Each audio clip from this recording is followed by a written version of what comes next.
السلام علیکم ورحمۃ اللہ وبرکاتہ۔ آج ہم ذکر کریں گے ایک مشہور واقعے کا جو حضور صلی اللہ علیہ وسلم کے اخلاق اور اعمال کے بارے میں ہے، اور یہ قصہ ہے حضرت زید بن ثنا کا۔ اور وہ ایک بہت بڑے یہودی عالم تھے۔ حضرت عبداللہ بن اسلام رضی اللہ تعالیٰ عنہ فرماتے ہیں کہ اللہ جب اللہ تعالیٰ نے حضرت زید بن ثنا کو ہدایت سے نوازنے کا ارادہ فرمایا، تو حضرت زید نے اپنے دل میں کہا کہ حضور صلی اللہ علیہ وسلم کے چہرے پر نگاہ پڑتے ہی میں نے نبوت کے تمام نشانیوں کو حضور کے چہرے میں پا لیا، لیکن وہ نشانیاں ایسی ہیں جن کو میں نے آپ میں ابھی تک آزمایا نہیں ہے۔ ایک تو یہ ہے کہ نبی کی بردباری اس کے جلد غصے میں آ جانے پر غالب ہوتی ہے، اور دوسری یہ ہے کہ نبی کے ساتھ جتنا زیادہ نادانی کا معاملہ کیا جائے، اس کی بردباری اتنی ہی بڑھتی جائے گی۔ واقعہ کچھ یوں ہے کہ حضور صلی اللہ علیہ وسلم ایک دن اپنے حجرے سے باہر تشریف لائے تو آپ کے ساتھ حضرت علی بن ابی طالب رضی اللہ تعالیٰ عنہ بھی تھے۔ صلی اللہ علیہ وسلم کے پاس ایک آدمی اٹھنے پر تشریف لایا۔ اس نے کہا کہ رسول اللہ صلی اللہ علیہ وسلم، فلاں قبیلے کی بستی میں میرے چند ذاتی مسلمان ہو چکے ہیں۔ میں نے ان سے کہا تھا کہ اگر وہ اسلام قبول کر لیں تو ان پر رزق کی بڑی وصیت ہو جائے، لیکن اب وہاں قید سالی آ گئی ہے، بارش بالکل نہیں ہو رہی ہے۔ یا رسول اللہ صلی اللہ علیہ وسلم، مجھے اس بات کا خطرہ ہے کہ جیسے لالچ میں آ کر اسلام میں داخل ہوئے ہیں، اسی طرح لالچ میں آ کر کہیں وہ اسلام سے نکل نہ جائیں۔ اگر آپ مناسب سمجھیں تو یہ ان کی مدد کے لیے کچھ بھیج دی۔ آپ کے پہلو میں جو آدمی تھا، آپ نے ان کی طرف دیکھا تو اس شخص نے کہا، یا رسول اللہ صلی اللہ علیہ وسلم، اس مال میں سے جو کچھ بھی تھا وہ کچھ بھی نہیں بچا ہے، سارا مال تقسیم ہو چکا ہے۔ حضرت زید بن ثنا فرماتے ہیں کہ میں نے آپ کے قریب جا کر کہا، اے محمد صلی اللہ علیہ وسلم، اگر آپ چاہیں تو میں پیسے آپ کو بھی دے دیتا ہوں، اور اس کے بدلے میں آپ کے فلاں قبیلے کے باغ کی اتنی کھجوریں مجھے فلاں وقت تک دے دیں۔ آپ نے فرمایا ٹھیک ہے، لیکن کسی کے باغ کو معین مت کرو۔ میں نے کہا چلو ٹھیک ہے۔ چنانچہ آپ نے اس سے یہ سودا کر لیا۔ میں نے اپنی کمر سے پوٹلی نکالی جس میں اشرفیاں تھیں، اور میں نے ان کو اتنا سونا دے دیا۔ آپ صلی اللہ علیہ وسلم نے وہ سارا سونا آدمی کو دے دیا اور ان سے فرمایا کہ ان کی امداد جاؤ اور ان میں برابر تقسیم کر دینا۔ حضرت زید بن ثابت فرماتے ہیں کہ مقرر میعاد میں ابھی 2-3 دن باقی تھے کہ حضور صلی اللہ علیہ وسلم باہر تشریف لائے، اور آپ صلی اللہ علیہ وسلم کے ساتھ حضرت ابوبکر، حضرت عمر اور حضرت عثمان اور چند صحابی بھی تھے۔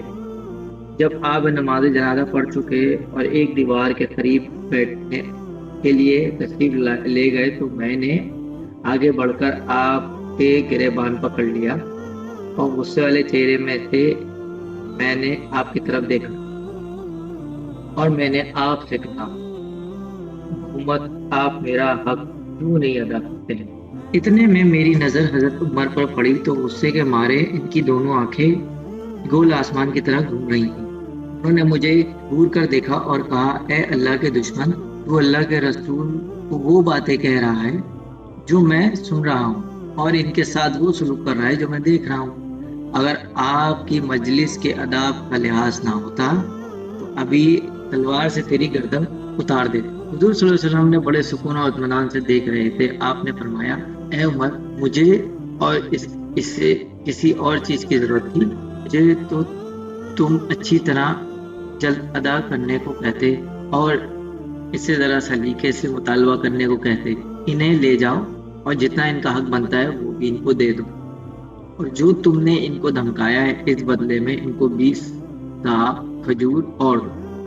حضرت زید فرماتے ہیں کہ حضرت عمر مجھے لے گئے، جتنی میری کھجوریں تھی وہ بھی مجھے دی، اور 20 صاع کھجوریں مزید بھی دی۔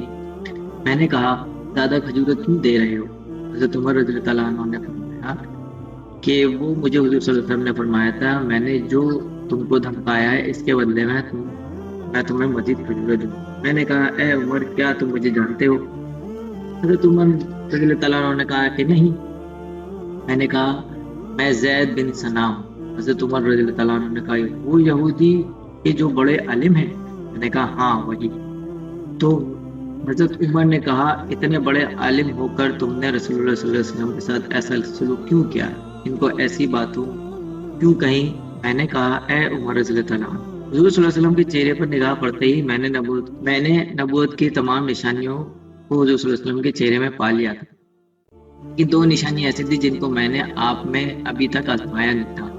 ایک یہ کہ نبی کی بردباری اس کے جلد غصے میں آ جانے پر غالب ہوتی ہے، دوسری یہ کہ نبی کے ساتھ جتنا نادانی کا معاملہ کیا جائے اس کی بردباری اتنی ہی بڑھتی جائے گی۔ اب میں نے ان دونوں باتوں کو آزما لیا ہے۔ اے عمر، میں تمہیں اس بات پر گواہ کرتا ہوں کہ میں اللہ کے رب ہونے پر اور اسلام دین حق ہونے پر اور محمد صلی اللہ علیہ وسلم کے نبی ہونے پر دل سے راضی ہوں، اور اس بات پر گواہ بناتا ہوں کہ میرا آدھا مال محمد صلی اللہ علیہ وسلم کی ساری امت کے لیے وقف ہے۔ میں مدینہ میں سب سے زیادہ مالدار ہوں۔ حضرت عمر نے فرمایا ساری امت کی بجائے بعض امت کہو، کیونکہ تم ساری امت کو دینے کی گنجائش نہیں رکھتے۔ میں نے کہا اچھا، بعض امت کے لیے وقف۔ وہاں سے حضرت عمر اور حضرت زید حضور صلی اللہ علیہ وسلم کی خدمت میں گئے، اور حضرت زید نے پہنچتے ہی کلمہ شہادت پڑھا اور حضور پر ایمان لے آئے، اور آپ صلی اللہ علیہ وسلم کی تصدیق کی اور آپ کے ہاتھ پر بیعت کی، اور حضور صلی اللہ علیہ وسلم کے بہت غزوات میں شریک رہے۔ وہ غزوہ تبوک میں واپس آتے ہوئے انہوں نے وفات پائی۔ اللہ تعالیٰ حضرت زید پر اپنی رحمت نازل کی۔